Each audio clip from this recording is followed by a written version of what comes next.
You know, one of the biggest moves in the world of entertainment that was announced a while ago that was as a result of the HBO or Warner Brothers saying Discovery. Discovery, of course, purchased HBO, and now we have Warner Brothers Discovery, was the announcement that they were going to take the two different streaming services, HBO Max and Discovery Plus, which was remarkably successful. It's 20 million subscribers, Discovery Plus. They're going to merge them together. Well, Warner Brothers Discovery apparently has decided to backtrack that a little bit, as according now to reports that Warner Brothers Discovery is going to keep Discovery Plus as its own entity after all. And I think this is a great move because here's what they're going to be doing.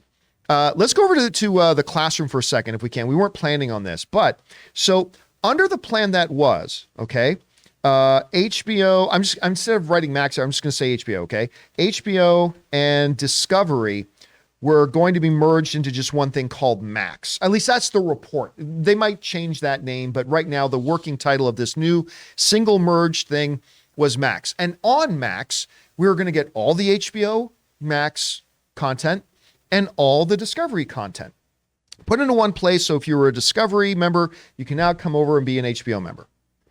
The problem is this.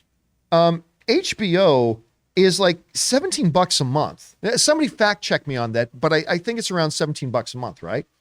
Whereas Discovery is like $5 a month, which means if you are one of the 20 million subscribers of Discovery Plus, I mean, there's a slightly more expensive version of Discovery Plus, slightly less expensive depending on ads and things like that. Yeah, but $9.99 with ads. HBO Max. HBO Max is $9.99 with ads, but the general HBO Max is $15.99. So it's $16. Okay. So let me change that 17 to 16. Whereas, Discovery roughly about $5 to $6, right? So the only catch is that if you were just a Discovery Plus member and you had no real interest in HBO or HBO's content, I don't know why you wouldn't, but there are those people. Well, now you're being asked to pay a $10 more a month, or actually $11 more a month for this merger to happen. And that posed a threat to their 20 million user subscription base, which, by the way, don't sneeze at it, because that represents over $1 billion of revenue every year for Warner Brothers Discovery. So under the new system, here's what they're going to be doing. HBO, or let's just call it Max, will have all of HBO's stuff and Discovery stuff, whereas Discovery will still be its own standalone service. We'll just have the Discovery stuff. So if you're a Discovery Plus member, look, the different reports are coming out, it's still being shaken out, but basically what it looks like it's breaking down is this.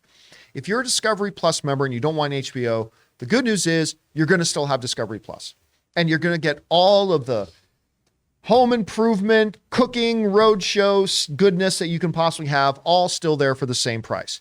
But if you're somebody like me, who I have Discovery Plus and I have HBO Max because I like Discovery Plus. There, whatever. I said, it's my dirty secret. I love Discovery Plus, okay? So if you're somebody like me who you have Discovery Plus and HBO Max, the good news is for me is I don't have to subscribe to both anymore. Now I'm going to get all that content on HBO, and it's great. Now, there are some words going on. We can take down the classroom now. There are some reports going around. Variety is saying now that this distinction, this separation might only just be for the U.S., And internationally, they might just go ahead with, look, if you want Discovery Plus content, you got to be in HBO.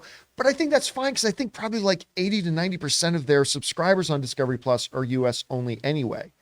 So this is a bit of a backtracking for them on what their plans were, but it makes sense. I mean, this just does seem to be the more common sense thing to do. It'll retain more people. And really, I wouldn't doubt if they believe over the course of 3 to 4 to 5 years, some people are going to say, you know, that House of the Dragon show looks really good. And that Last of Us show looks pretty good. And ooh, Sex of the City season 19? Got to get me some of that. You know, if we just paid 10 extra bucks a month, we could have both. So maybe their plan is that they're going to slowly have people migrate over. Whatever. Right now, it seems to make common sense to me. Rob, you see this move. What do you think about the play?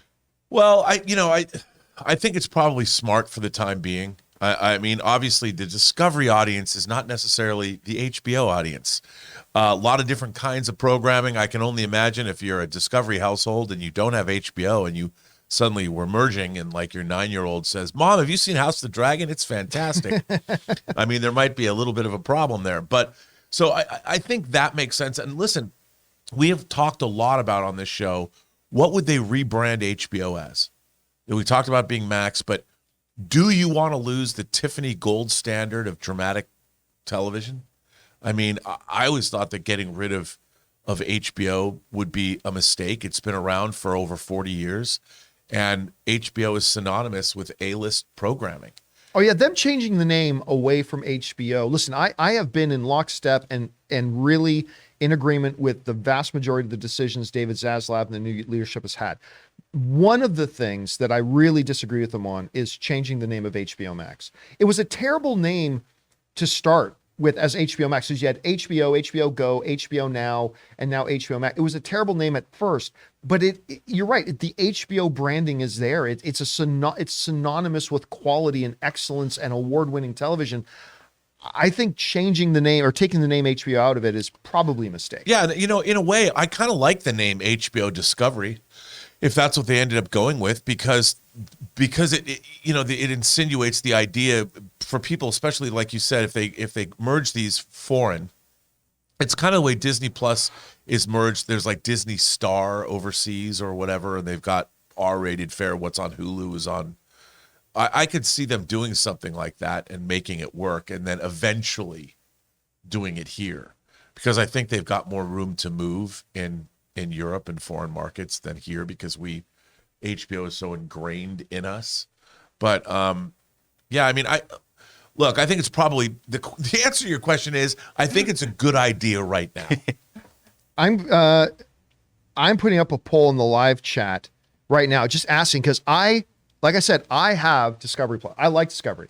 I like watching, Flip or Flop's kind of depressing now, but I used to love watching Flip or Flop or Love It or Listed. I love Love It or Listed. I love the Property Brothers, and I like watching, Diners, Dive-Ins, and Drives. It always makes me, whenever we're at the house together, like if me, Ann, Ray, and our buddy Ryan, if we're ever in the house together and Diners, Drive-Ins, and Dives is on, within about 15 minutes, we're all talking about where are we going to go to eat. Like we all want to go and eat.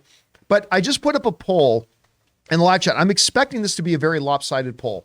But I put up a poll. How many of you guys have Discovery Plus? I do, but I think I'm in the vast minority here. So I just put that up, and let's go over and look. We have about 500 votes already, and only about 14% of I'm not surprised, 14% of our viewers have Discovery Plus. 86% of our viewers do not. So that's an interesting thing to see, but yeah, I don't care. I like Discovery Plus. I do. Anyway, guys, question is for you. What do you think about this move? They are going to merge Discovery content into HBO Max and whatever it's going to be called, but they're going to still have the smaller tier Discovery Plus with just Discovery content for about the $5-6 a month range. Is this a good move on their part? Are you planning on getting the merge thing? Whatever you guys think, jump down to the comment section below and let us know your thoughts.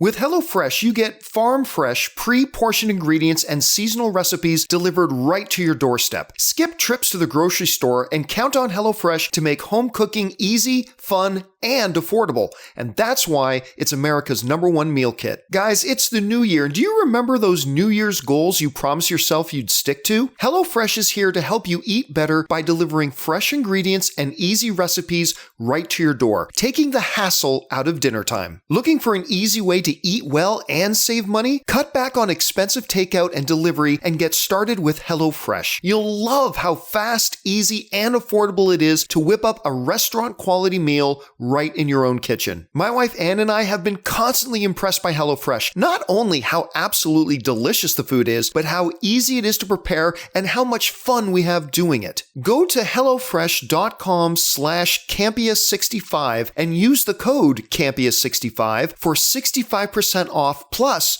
free shipping. That's HelloFresh.com/Campea65 and use the promo code Campea65 for 65% off plus free shipping. HelloFresh, America's #1 meal kit.